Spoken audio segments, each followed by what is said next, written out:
Donc, nous sommes partis pour Roubaix. Alors, Roubaix, c'est une ville qui fait partie de la métropole européenne de Lille, qui compte aujourd'hui 96 000 habitants, donc une ville importante. Une ville au passé minier et industriel important, ce qui a fait la gloire et vraiment la richesse de la ville et de quelques familles d'industriels textiles.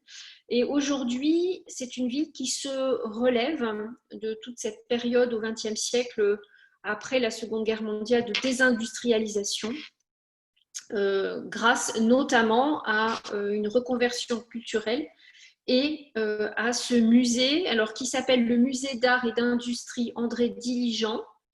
André Diligent est le maire de Roubaix qui a porté ce projet de transformation de ce bassin de nage, de ces bains municipaux en musée, et qui a permis la réouverture d'un musée industriel qui existait à Roubaix depuis 1835, mais qui était déclassé, qui ne correspondait plus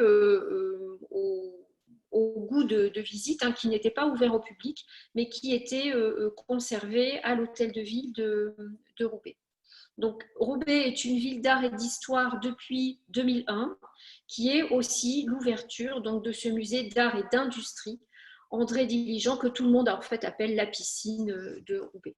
Donc, on a aujourd'hui également à Roubaix un pôle étudiant qui est important, puisqu'il y a un pôle, il y a l'EDEC notamment, un pôle universitaire avec la proximité de l'Université de Lille. Et puis, c'est une ville qui cherche aussi de nouvelles filières économiques grâce au numérique et à l'écologie. Donc, on est vraiment dans une ville très dynamique, en pleine mutation, qui a été amorcée depuis 2001 avec l'ouverture de ce musée. Alors, nous allons, voilà, je vous montre l'intérieur de l'ancienne piscine. Donc, c'est la piscine de la rue des Champs qui a été voulue dans les années 20 par le maire d'alors qui s'appelait Jean Lebas et qui a été construite entre 1927 et 1932 par l'architecte Barre. Et on voit ici donc une photo de la construction, même entre 27 et 32, de cette piscine. Alors, cette piscine a été la plus belle de France, voire qualifiée comme la plus belle d'Europe. Elle a, alors là, je vous montre une photo du bassin de nage. Elle n'est pas de très très bonne qualité, mais on voit donc le bassin aujourd'hui autour duquel sont exposées les sculptures, qui étaient donc la piscine même. Mais cette piscine était en réalité des bains municipaux que l'architecte Barre avait construit, donc vous voyez, autour d'un jardin, un jardin clos, exactement comme le plan d'une abbaye cistercienne avec 4 corps de bâtiment et le bassin de nage olympique, était simplement sur l'aile est de ces corps de bâtiments autour du jardin clos. Il y avait donc une cafétéria. Alors, la cafétéria se situait ici, là où est le restaurant d'ailleurs du musée aujourd'hui. Des salons de coiffure, de manucure, de pédicure, une laverie industrielle, donc distribuée sur les autres ailes du bâtiment. Et puis, il y avait également, donc là je vous montre, vous voyez, un plan d'origine de cette piscine, de ces bains municipaux. Il y avait également donc, des bains de vapeur. Je fais des bêtises sur mon document. Des bains de vapeur avec une aile dédiée. Alors, vous aviez ici en haut les baignoires réservées aux hommes, en bas les baignoires réservées aux dames. Donc, on est vraiment dans un sanctuaire de l'hygiénisme, à la fois des bains municipaux, des bains où les gens, les ouvriers pouvaient aller se laver. Ils n'avaient pas forcément de salle de bain chez eux, ils n'avaient pas de salle de bain chez eux. Mais ce sanctuaire donc, de l'hygiénisme proposait aussi la possibilité de faire du sport dans le bassin de nage. Donc on est à l'époque, dans les années 20, dans les années 30, dans ce mouvement dans le nord de la France, très paternaliste de ce socialisme ici à Roubaix municipal, dans l'époque aussi où dans le nord de la France, on a tout le développement de ces maisons du peuple, de ces maisons où on a à la fois les syndicats ouvriers, mais aussi un accès à l'éducation, à la culture pour cette population ouvrière dont les conditions de vie sont assez difficiles et les conditions de travail aussi sont très difficiles, à la fois dans les mines et dans toutes les filatures de toutes les industries, les usines textiles du nord de la France. Et donc à chaque fois, hein, ce que l'on remarque dans ces architectures, c'est que la façade est toujours très importante, monumentale. Et ici, je vous montre donc sur la rue des Champs la façade d'origine de cette piscine, de ces bains municipaux, qui est une façade une entrée, vous voyez, très théâtrale, d'un style néo-byzantin. Alors, entrons sans plus tarder dans le musée actuel. Donc, la piscine a été pour les Roubaisiens une piscine municipale jusqu'en 1985 et elle a fermé en 85 parce que la voûte au-dessus du bassin menaçait de s'effondrer. Donc, le bâtiment n'a pas été démoli et il a été entre les années 95 et 2001 l'objet de travaux donc, de restructuration et de restauration pour ouvrir donc, ce musée d'art et d'industrie. Et les travaux ont été à 2 reprises et à chaque fois confiés à l'architecte Jean-Paul Philippon. Jean-Paul Philippon, c'est à lui que l'on doit, avec Pierre Colboc et René Bardon, la conception du musée d'Orsay dans l'ancienne gare d'Orsay. Donc, cet architecte est tout à fait, sa compétence est tout à fait correspondante dans la requalification d'anciens bâtiments en musée. C'est une de ses grandes spécialités, un peu comme Jean-Michel Villemotte actuellement. D'ailleurs. Donc, la piscine ferme en 85 et ouvre de nouveau en 2001 comme un musée. Depuis 2001, le succès populaire, il y a un attachement affectif important des Roubaisiens à leur piscine. Donc il y a eu un succès populaire immédiat et un souci d'agrandir les collections par le conservateur qui, depuis le début de l'aventure, est René Gaudichon, qui a fait qu'en fait ce musée a connu un succès important immédiat et qu'il a fallu, dès 2016, fermer le musée pour créer de nouvelles extensions. Donc entre 2016 et 2018, c'est de nouveau Jean-Paul Philippon qui a reconçu de nouveaux espaces d'exposition. Et depuis donc 2018, on a donc ce grand musée qui peut tout à fait rivaliser avec les musées nationaux. Et le conservateur est toujours Bruno Gaudichon qui réfléchit aujourd'hui à encore une fois agrandir les espaces pour pouvoir montrer toute la collection, cette fois-ci, de céramique. Alors, le point d'ordre de la visite, c'est bien sûr la déambulation autour du bassin de nage. On commence par la visite par le bassin de nage et puis ensuite on va dans les différentes ailes du musée. On repasse autant que l'on peut par le bassin de nage et on termine toujours la visite par un moment juste de contemplation dans ce très très beau autour de ce très beau bassin donc, qui date des années 30, qui est d'un style art déco et qui est encadré par les 2 verrières qui sont à l'est et à l'ouest et qui représentent le soleil levant et le soleil couchant. Vous avez donc tout autour du bassin de nage, vous voyez donc ici les cabines. Alors là, on est au premier, on est à l'étage et ici, vous voyez au rez-de-chaussée les cabines de douche et les cabines pour se changer qui ont été transformées à la fois en petits cabinets d'écoute et d'observation et puis pour les plus petites cabines, simplement en vitrine. On a placé donc des vitrines et à l'intérieur sont montrés donc les collections de céramique. La plus belle pièce de céramique de ce musée, vous voyez, est ici. Ce grand portique, je vous le montre, il est très difficile à prendre en photo parce qu'il est tout le temps en contre-jour et on n'a pas assez de recul pour vraiment bien le prendre en photo. La meilleure photo que je puisse vous montrer est sans doute celle-ci. Donc un portique qui est réalisé pour le pavillon français de l'exposition universelle qui se tient à Gand en 1913. Ce portique est créé par Alexandre Sondier, qui est à ce moment-là à la direction des travaux d'art de la manufacture de Sèvres. Donc, je vous montre ici un détail de ce portique en grès flammé, en grès cérame, où vous avez ici les initiales de la manufacture de Sèvres. Alexandre Sondier va rester jusqu'à sa mort à la direction donc, de cette manufacture de Sèvres qui est connue aussi bien évidemment pour la porcelaine.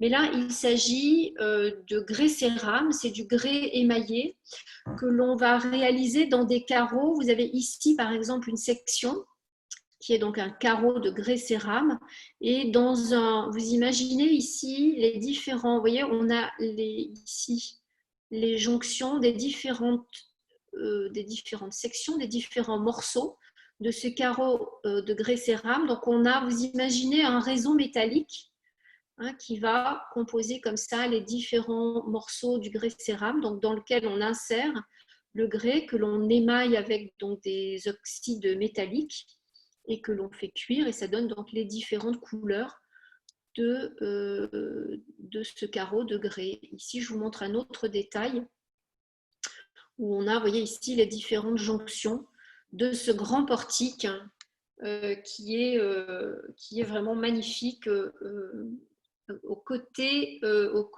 est du bassin.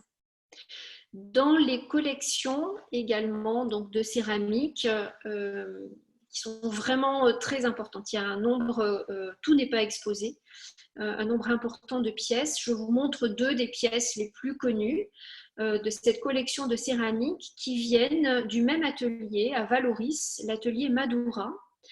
C'est un atelier qui est animé par un couple, les époux Ramier, après la Seconde Guerre mondiale, qui sont des céramistes qui vont chercher à renouveler le vocabulaire, la manière de la production traditionnelle provençale dans les années 50.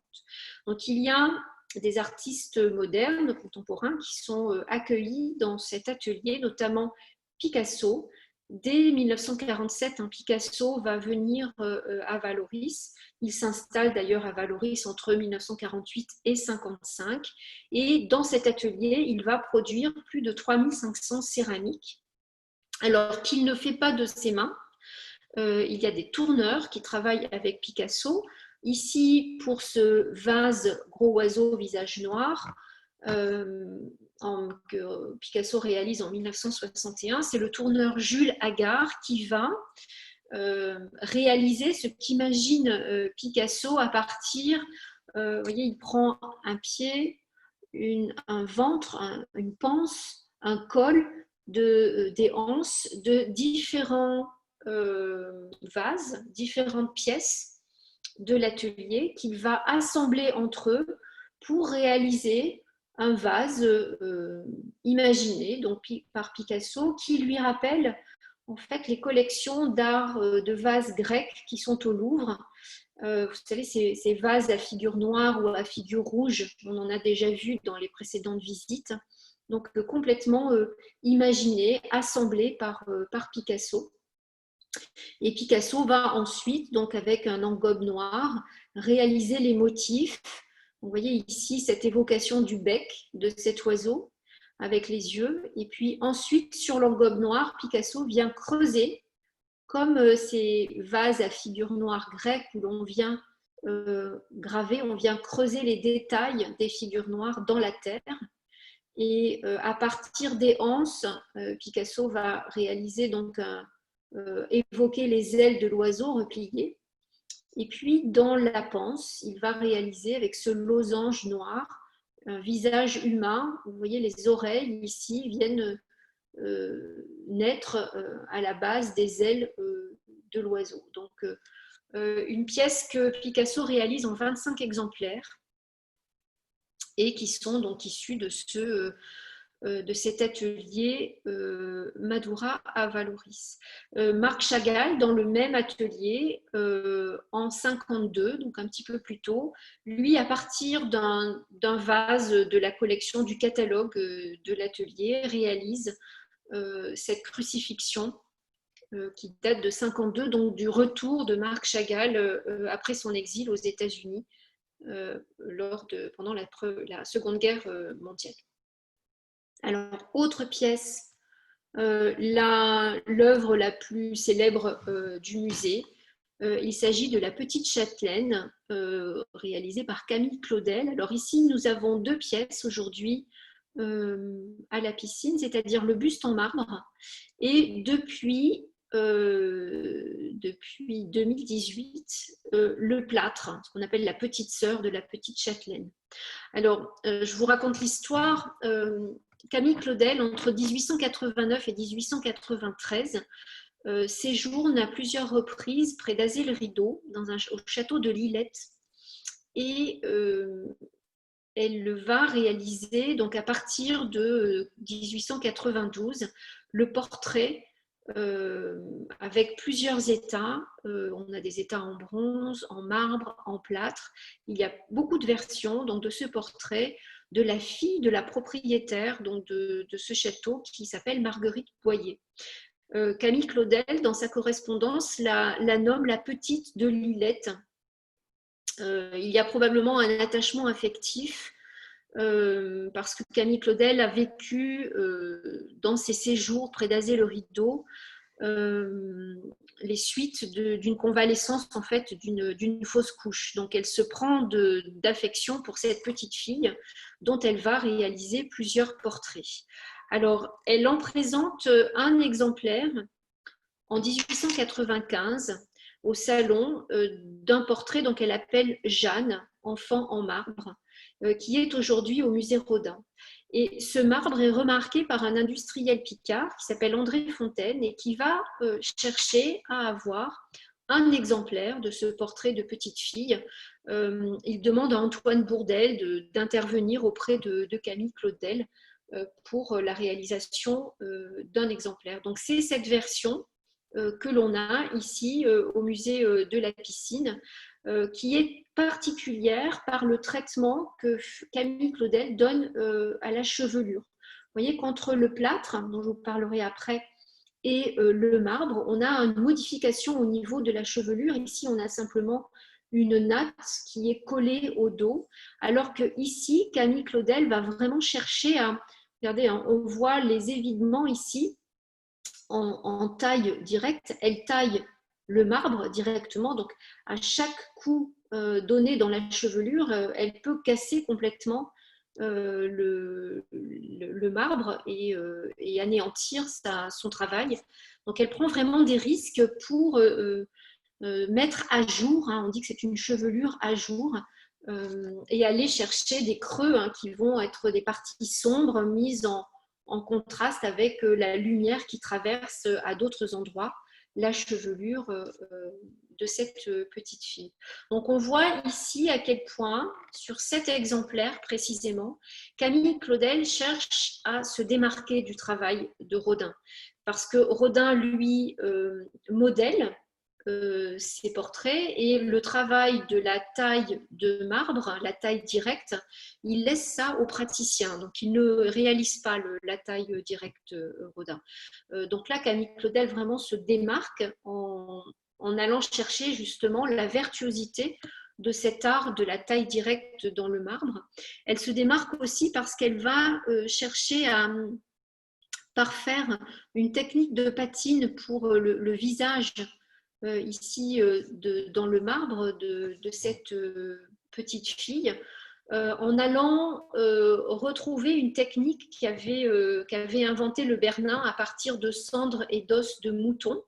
Donc elle va vraiment rentrer dans le travail de l'artisan plus que du concepteur de la sculpture. Elle va vraiment mettre en valeur la virtuosité du travail artisanal.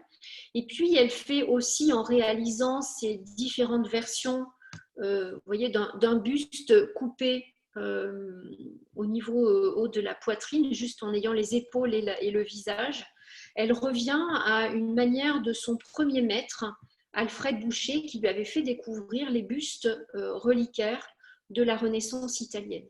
Donc, à travers ce portrait de la petite Châtelaine, on a, à un moment donné donc de sa carrière, toute la volonté de Camille Claudel de se détacher de son maître et amant, Auguste Rodin. Alors, quant au plâtre, eh bien, ce plâtre à la natte, cette petite châtelaine à la natte courbe, entre de façon singulière, extraordinaire dans les collections de la piscine après 2018.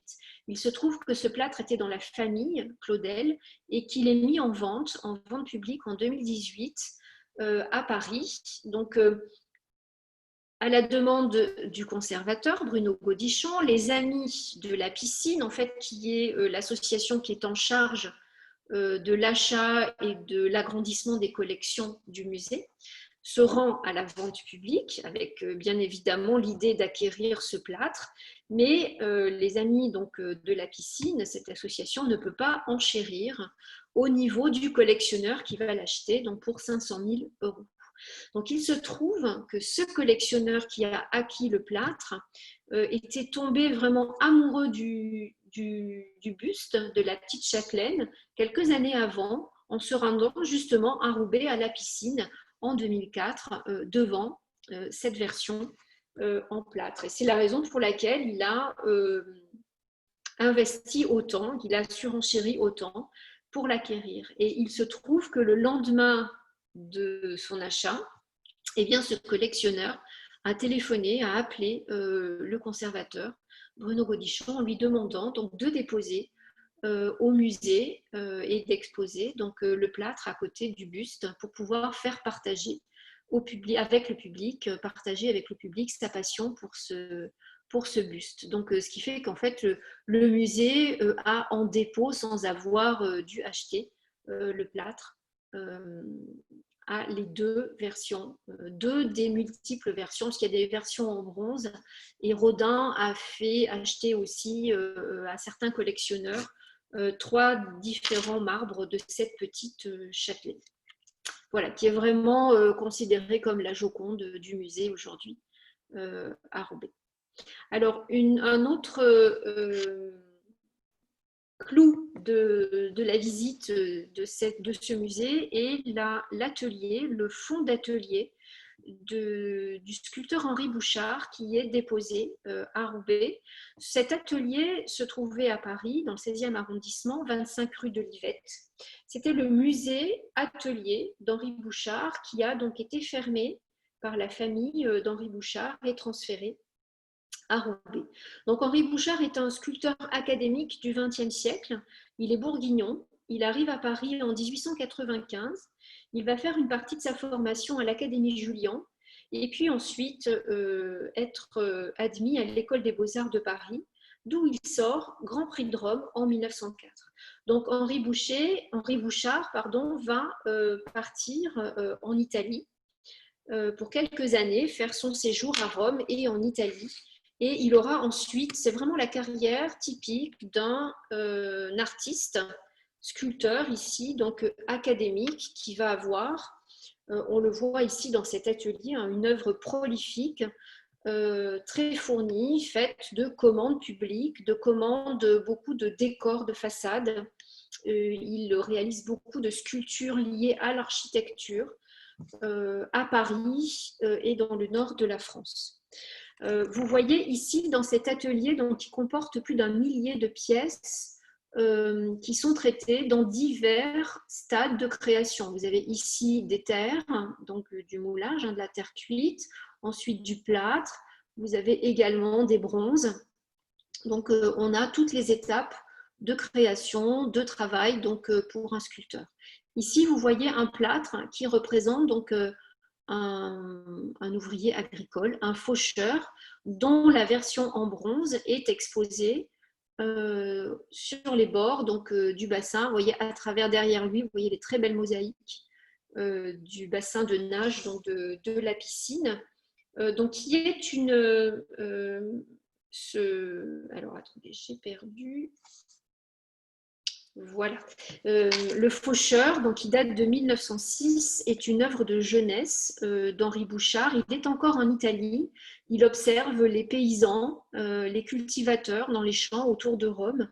Et étant d'origine paysanne, mais aussi il est bourguignon, hein, donc il vient d'un espace rural, donc il est vraiment très attentif aux gens, aux personnes qui l'entourent, aux travailleurs qui l'entourent, et il a une première manière tout à fait réaliste, voire naturaliste, qui décrit donc les travaux des champs. Ici, donc, il ne trouve pas forcément une bonne critique à Paris, donc il va ensuite faire évoluer sa manière pour réaliser une statuaire colossale. Alors, par exemple, quelque chose que l'on a à Paris, sur l'esplanade du Trocadéro, pour l'exposition de 1937, c'est Henri Bouchard qui réalise donc cet Apollon monumental qui fait 6 mètres de hauteur. Vous voyez cet Apollon avec tous ses attributs, hein, donc la lyre, Python, les différents attributs, ici quelques muses qui sont représentées d'Apollon dans une veine vraiment art déco, hein, puisque le palais donc, du Trocadéro, l'esplanade du Trocadéro et le palais de Chaillot est vraiment dans cet art des années 30, art déco. À Paris également, plus tôt, là c'est en 1933 et 1935, c'est aussi Henri Bouchard qui va réaliser la façade de l'église Saint-Pierre de Chaillot, dans un style aussi tout à fait néo-byzantin et avec quand même une veine assez art déco typique des années 30. Donc voilà cet atelier donc, qui est déposé à Roubaix et qui retrace la carrière de cet artiste donc, bourguignon, donc, dont la plupart des œuvres sont dans les rues parisiennes, sur des façades, mais également dans le nord de la France. Il a eu beaucoup de commandes du nord de la France. Je vous montre encore ici une pièce maîtresse exposée aujourd'hui, donc depuis 2018, dans ce musée donc, de la piscine. Il s'agit du grand panorama de l'inauguration de l'hôtel de ville de Roubaix. Alors c'est une extension réalisée par Jean-Paul Philippon et la salle de cette extension a été conçue d'après le format, les dimensions de cet immense panorama. Alors, je vais revenir sur le concept de panorama après, mais qui fait 13 mètres de long et 6 mètres 50 de hauteur. Hein. Donc on est vraiment, vous voyez ici, j'ai volontairement fait une capture d'écran d'un reportage qui montrait justement l'installation après restauration de cette toile. Et vous voyez les dimensions hein, par rapport aux proportions humaines et les dimensions de l'échafaudage que représente cette toile. Il est plus grand, donc 72 mètres carrés, c'est plus que les Noces de Cana au Louvre, hein, qui sont donc qui est la toile la plus vaste du Louvre, dimension équivalente aussi au sacre de Napoléon Bonaparte, qui est aussi au Louvre. Alors, pour nous, aujourd'hui, le terme panorama, c'est une vue panoramique. Ce qui est le cas, hein, puisqu'on a ici une vue panoramique de la Grand Place de Roubaix le 30 avril 1911, le jour de l'inauguration de l'hôtel de ville de Roubaix. Au début du XXe siècle et à la fin du XIXe siècle, donc 1911, c'est aussi l'année de création de ce panorama. Un panorama, c'est quelque chose qui a une autre valeur, c'est l'ancêtre du cinéma. Cette grande toile devait être tendue en 1911 dans un diorama qui était exposé, qui était aménagé dans le pavillon donc, de la chambre de commerce de la ville de Roubaix, ouvert pour l'exposition internationale qui se tenait dans le nord de la France en 1911. Un diorama, un panorama, c'est en fait l'ancêtre du cinéma. On tendait des grandes toiles sur les murs, alors qui étaient la plupart du temps circulaires. Le spectateur se trouvait au centre. On a encore des panoramas à Paris. Hein. Il y a le théâtre Marigny, par exemple, le théâtre du Rond-Point sur les Champs-Élysées, sont d'anciens panoramas où le spectateur était au centre. Et c'était en fait à l'aide de ces grandes toiles réalisées comme des trompe-l'œil qui étaient éclairées avec des faisceaux lumineux de différentes couleurs et des effets de mouvement. Le spectateur se trouvait à l'intérieur, en fait, encerclé par un spectacle en trompe-l'œil. Et ces panoramas rencontraient un vif succès à Paris. Et donc, dans les expositions universelles et les expositions internationales, il y en avait également. Alors, cette toile qui était donc... je vous la montre un peu mieux ici. C'est très difficile hein, d'avoir aussi un cliché qui englobe tout le panorama donc, de cette inauguration donc, sur la Grande Place de Roubaix en 1911, qui met en avant bien évidemment, vous voyez, ce somptueux édifice. Excusez-moi. Ce somptueux édifice, donc l'hôtel de ville de Roubaix, qui fait donc 100 mètres, dans la façade fait 100 mètres de long et plus de 50 mètres de hauteur. Alors 50 mètres, on est vraiment dans les proportions, 50 mètres de hauteur, on est dans les proportions de l'Arc de Triomphe sur la place de l'Étoile. Donc vraiment, on a un hôtel de ville qui écrase complètement la Grande Place et qui, vous voyez, qui écrase également complètement l'église Saint-Martin qui est juste en face. Donc, on est ici dans toute une propagande, une communication donc, politique hein, de cet hôtel de ville, d'une ville qui est à son apogée à ce moment-là, grâce à l'industrie textile, à toutes les filatures roubaisiennes, l'industrie donc minière. Donc, c'est pour mettre en avant la richesse de cette ville et la pompe de cette inauguration qui a lieu le 30 avril 1911, la même année que l'exposition internationale. Hein. Donc c'est une commande en fait d'une vue idéale de cette inauguration avec la foule, avec tous les drapeaux hein, donc, de la République française. Et puis ici, vous voyez cette flèche de l'hôtel de ville qui vient supplanter, qui est vraiment beaucoup plus haute que tous les beffrois de la ville. On a de nombreux beffrois dans le nord dans ces villes du nord de la France.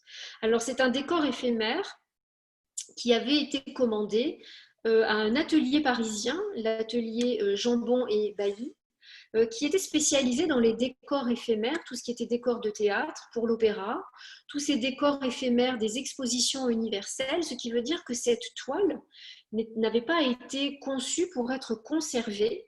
Une toile éphémère devait être détruite. Donc la qualité même de la toile était de deuxième, je dirais, qualité, c'est-à-dire que c'est une toile mixte de chanvre et de coton économique et la peinture en elle-même était une peinture qui était une peinture à la détrempe, non pas une huile sur toile, puisque la détrempe, en fait, on utilise un liant qui est de la colle, qui fait que la peinture sèche beaucoup plus vite. Elle est moins chère, elle est plus économique, mais elle est de moindre qualité. Donc c'était vraiment quelque chose d'éphémère et c'est une pièce du coup qui est extraordinaire parce que elle a été conservée jusqu'à nous et elle a été trouvée presque par hasard.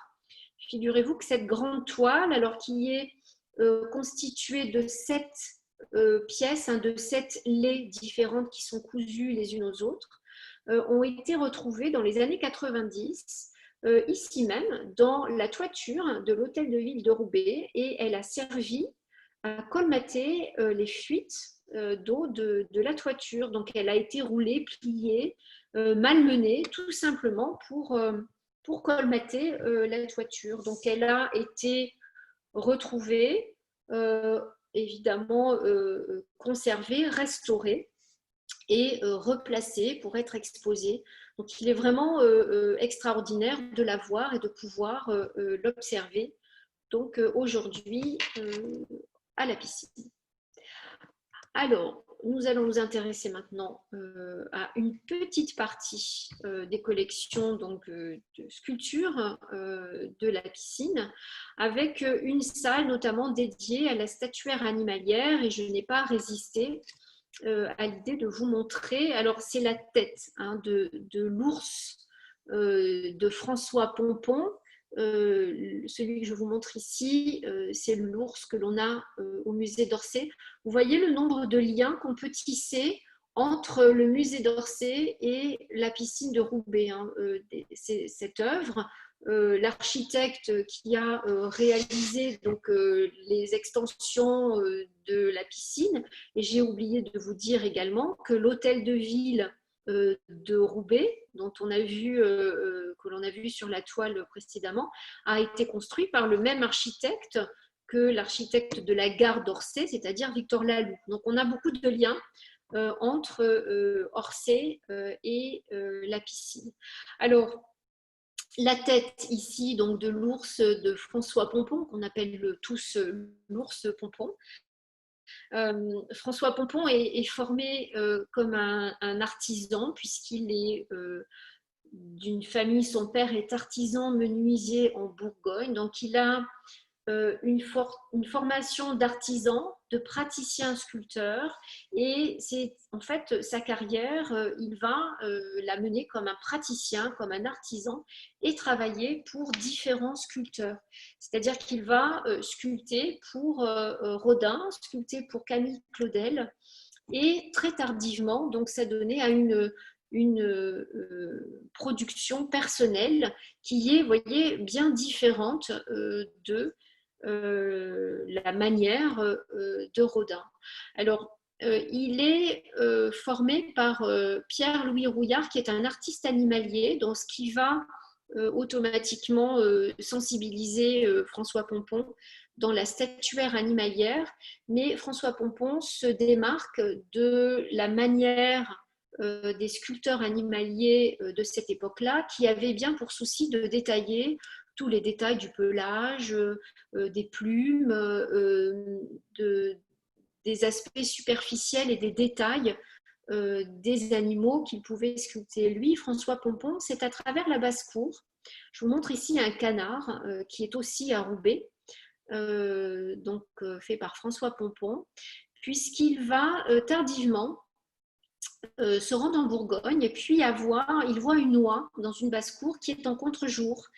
Et donc, il va du coup simplement voir la silhouette.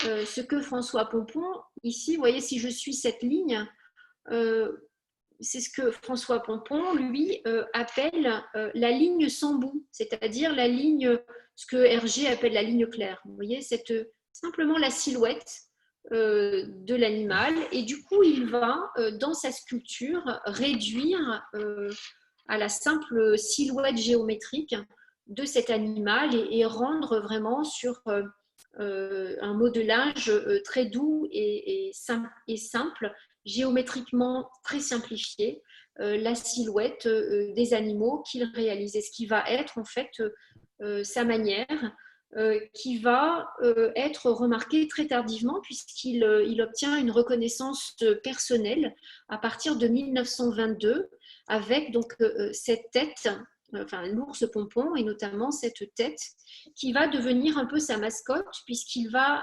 réaliser plusieurs têtes comme ça de son ours et en faire une version en bronze qu'il va mettre sur la porte de son atelier.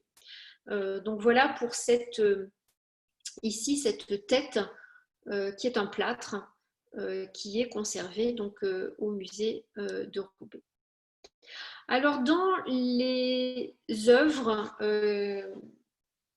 emblématiques du nord de la France, on a un certain nombre d'artistes roubaisiens, d'artistes locaux qui sont représentés, exposés dans les collections de la piscine.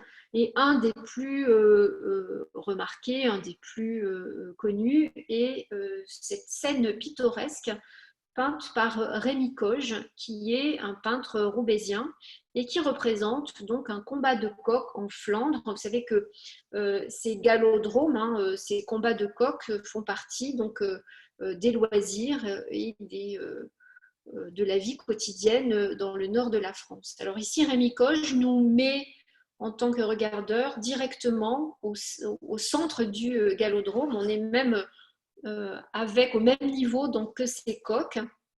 Il nous place certainement dans la position de l'animal qui observe, qui détaille, vous voyez, le genre humain ici, face à nous, cette société masculine qui, aux heures de loisirs, vient donc parier et observer donc, ces combats de coqs.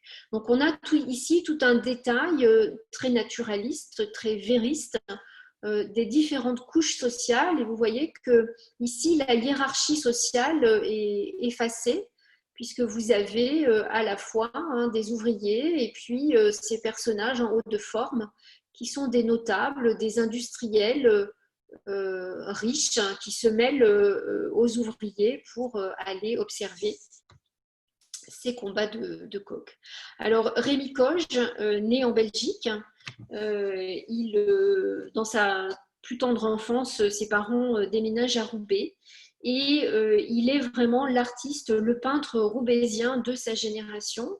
Il va faire sa formation à l'école des Beaux-Arts de Paris, dans l'atelier de Cabanel. Vous vous rappelez Alexandre Cabanel, je vous avais montré la Vénus d'Alexandre Cabanel, donc un peintre académique, et c'est ce que va être Rémi Coge, puisqu'il obtient, il décroche le Grand Prix, enfin le prix de Rome belge, ce qui fait qu'il va lui permettre de faire le voyage en Italie, et ensuite, tout en étant dans le nord de la France, à Roubaix, recevoir des commandes à la fois donc, de portraits d'industriels, de notables de la région, mais aussi réaliser des peintures d'histoire ou des scènes de genre naturalistes telles que ce combat de coq.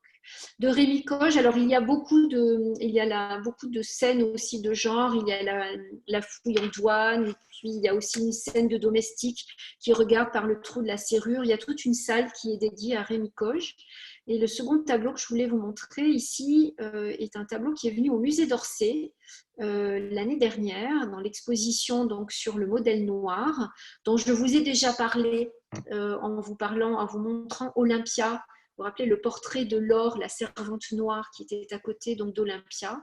Et ici, Rémi Coge va réaliser le portrait, vous voyez, d'un modèle, d'une femme noire, et très proche de la façon dont Édouard Manet représente Laure comme une femme libre, ouvrière, domestique d'Olympia. Ici, vous voyez cette domestique, cette femme, cette ouvrière, modèle, qui se repose, qui n'est pas représentée comme une femme noire avec tous les attributs exotiques, les boucles d'oreilles, tous ces attributs qui pourraient la réduire à son ancien statut d'esclave.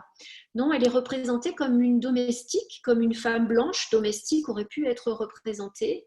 Et l'exotisme ici vient chez Rémi Coge par la richesse des motifs, des textiles, et vient par la couleur et par tous ces motifs qui viennent en fait non pas dialoguer avec cette femme noire, mais qui viennent ici rivaliser avec l'art de la peinture.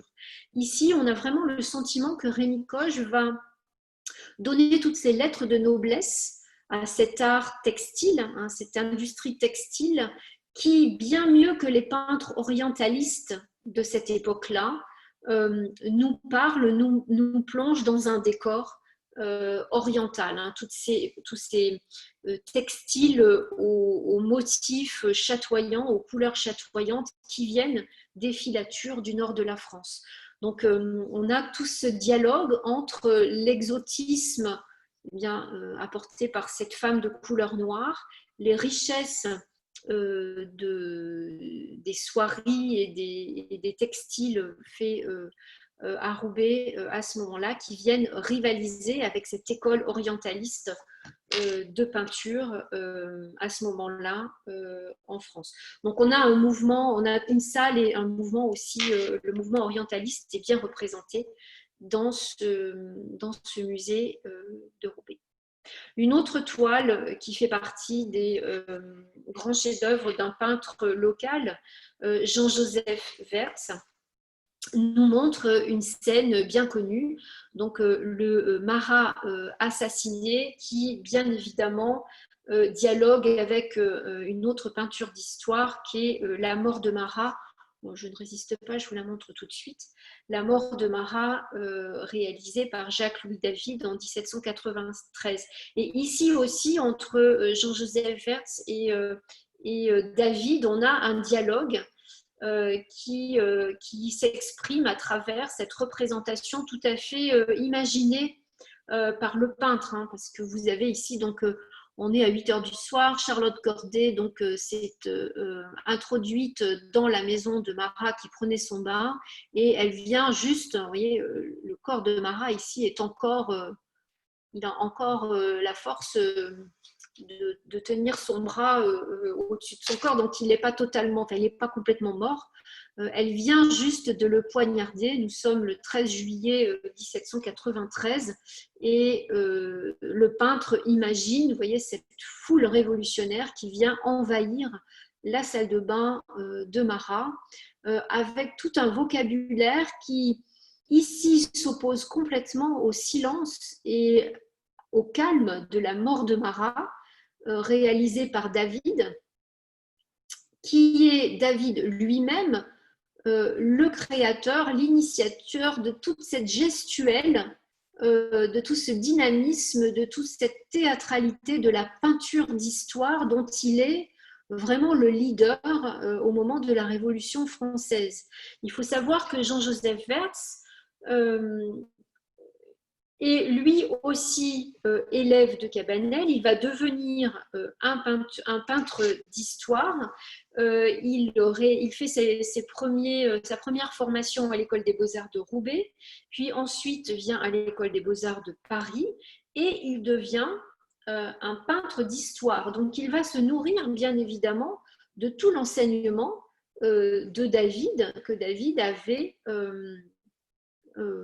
introduit dans la peinture d'histoire un siècle avant, et il vient reprendre tous les codes, je vous les montre ici, les codes instaurés par David, hein, ce geste, vous voyez toutes ces lignes qui viennent ici en diagonale, qui viennent vers Charlotte Corday, qui elle, la pauvre, est complètement le dos au mur, elle se trouve coincée dans cette salle de bain, cette violence, ce dynamisme, la chaise même suit les mêmes lignes, reprennent ce geste du bras qui est vraiment ce qu'on appelle le geste du serment, qui est introduit par Jacques-Louis David. Alors ici, nous sommes face à l'esquisse qui est au musée Carnavalet du serment du jeu de paume, qui date de 1789 et que David avait déjà créé ici en 1785 avec, vous voyez, ce serment des Horaces qui est au Louvre, hein, qui est vraiment il est vraiment l'initiateur de ce geste et de toute cette théâtralité qu'on retrouve. Vous voyez, ici, vous avez cette porte qui s'ouvre et qui vient faire rentrer ce faisceau lumineux qui reprend directement les codes ici de David dans le serment du jeu de paume. Donc c'est très drôle de voir comment ce peintre roubaisien, Jean-Joseph Verts, va utiliser toute la manière de David pour créer, pour composer une scène qui vient en contradiction avec celle qui avait été créée par David pour la mort même de Marat en 1793. Donc voilà un autre peintre local qui est un peintre d'histoire roubaisien. qui est présent dans ce musée. Alors, un autre peintre local qui fait partie d'un groupe, le groupe de Roubaix, qui a vraiment un espace important dans ce musée aujourd'hui, une grande salle du groupe de Roubaix. C'est un groupe d'artistes du nord de la France qui, entre 1946 et 1975, vont être fédérés par des galeries, des mécènes, donc des industriels du nord de la France. Et ce groupe de peintres est reconnu et aujourd'hui exposé à Roubaix. Alors, je vous ai choisi un de ces... Le groupe de Roubaix, il y a un noyau de départ qui est composé de 10 peintres, qui est beaucoup plus large aujourd'hui.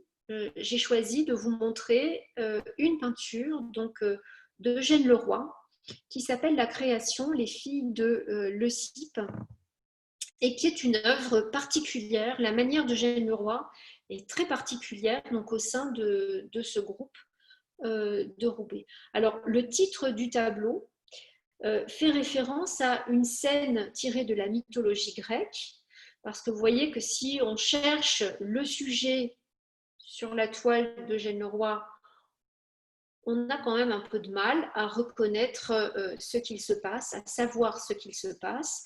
Le titre nous aide. Les filles de Leucippe, il s'agit d'un épisode donc, de la mythologie où les jumeaux Castor et Pollux enlèvent les filles du roi d'Argos, qui s'appelle Leucippe.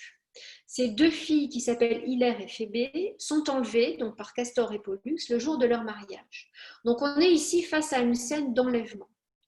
Alors, la lecture de ce tableau est difficile, mais quand on connaît, je vous le montre tout de suite, ce qu'a composé donc, Rubens au XVIIe siècle au sujet donc, de l'enlèvement des filles de Leucippe, cela nous aide, cela aide la lecture. Donc, c'est exactement en fait ce que cherche le peintre Eugène Leroy, c'est-à-dire que ces tableaux se lisent, se regardent en plusieurs étapes. C'est-à-dire qu'au premier coup d'œil, à la première lecture, on ne voit pas grand-chose. Il faut chercher. Et donc, quand on cherche, ici, vous voyez qu'on avec l'aide de Rubens, on voit très très bien le corps ici, la lumière qui émane directement donc, de la peinture. Et on a le deuxième corps ici, de la deuxième fille de Leucippe que l'on arrive à deviner à travers la blancheur donc, des carnations. Mais Eugène Leroy, lui, va faire ce travail à partir d'un motif figuratif, d'une représentation. Il va recouvrir en de longues étapes, puisque pour faire ce tableau, il mettra 20 ans. Donc on est entre, ici, les dates... alors attendez, je ne vois plus. Dans les années 60 et les années donc 80, 61-80, on a plus de 20 ans.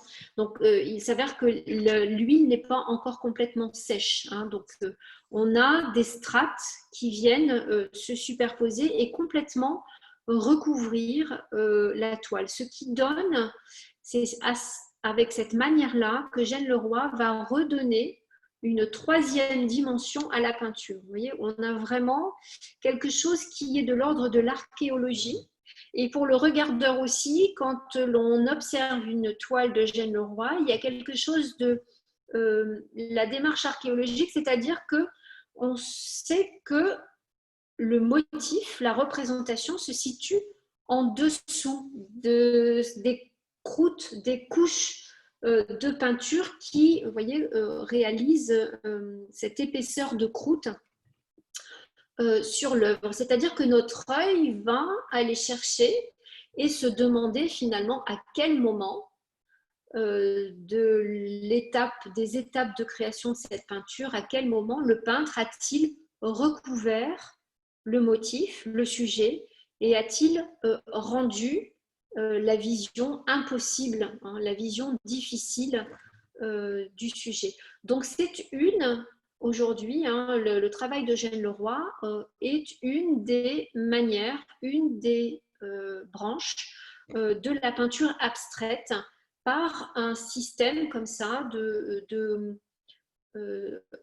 d'obstruction en fait. Il recouvre son sujet de couches de peinture qui nous empêchent aujourd'hui de voir clairement, de lire clairement le sujet. Ce qui apporte aussi dans sa démarche une dimension supplémentaire à son œuvre, puisque on a le temps, la quatrième dimension, c'est-à-dire la dimension du temps, 20 ans de création, sont face à nous quand on observe cette œuvre. Voilà, donc Eugène Leroy est un peintre local. Il naît à Tourcoing en 1910 et il est mort à Pascal en l'an 2000. Et il va réaliser sa formation à Lille. Il vient ensuite à la Grande Chaumière à Paris. Et il va ensuite retourner dans le nord de la France, à Roubaix. Et il mène à Roubaix une double activité à la fois de peintre et de professeur de latin-grec, ce qui nous aide aussi à comprendre cet attachement qu'il a pour la mythologie grecque. Et il est en même temps attiré par la peinture abstraite et plus particulièrement par la manière de Mondrian. Il y a 10 toiles d'Eugène Leroy qui sont exposées aujourd'hui à Beaubourg, à Pompidou. Donc il est un des leaders, un des peintres emblématiques de ce groupe de Roubaix qui est exposé à la piscine. Voilà pour ce petit aperçu, cette petite visite découverte de la piscine. Je vous invite à suivre la tradition, puisque tous les visiteurs qui sortent de la piscine, quand on visite, en fait, on nous remet un petit autocollant comme ça qu'il faut coller sur notre petite pastille, qu'il faut coller sur notre veste. Et donc, les visiteurs, à chaque fois, quand on sort de la piscine, on colle sur les portes de sortie notre petite pastille. Voilà, donc je vous invite à visiter la page de cette visite, donc de la piscine. Vous, donc à partir du site One Visit for You, vous cliquez ici sur la piscine, ce qui vous permettra de passer plus de temps. Alors, il y a tout un dossier interactif justement sur le panorama, sur l'inauguration de l'hôtel de ville et sur l'exposition internationale qui s'est tenue à Roubaix en 1911. Ici, je vous présente une vidéo, un film. Et en troisième lien, je vous propose un dossier virtuel sur une exposition qui était prévue à la piscine entre le mois de mars 2020 et le mois de juillet 2020 sur la force, sur l'élégance de la force des peintures de Marcel Gromer, qui est aussi un peintre qui a plusieurs toiles exposées à la piscine. Et donc, on a tout un dossier comme ça, interactif et virtuel, sur cette exposition et des commentaires d'une grande partie des toiles qui devaient être, alors qui étaient accrochées, mais qui n'ont pas pu être vues par le public pendant la période de confinement. Voilà, je vous remercie et je vais vous rendre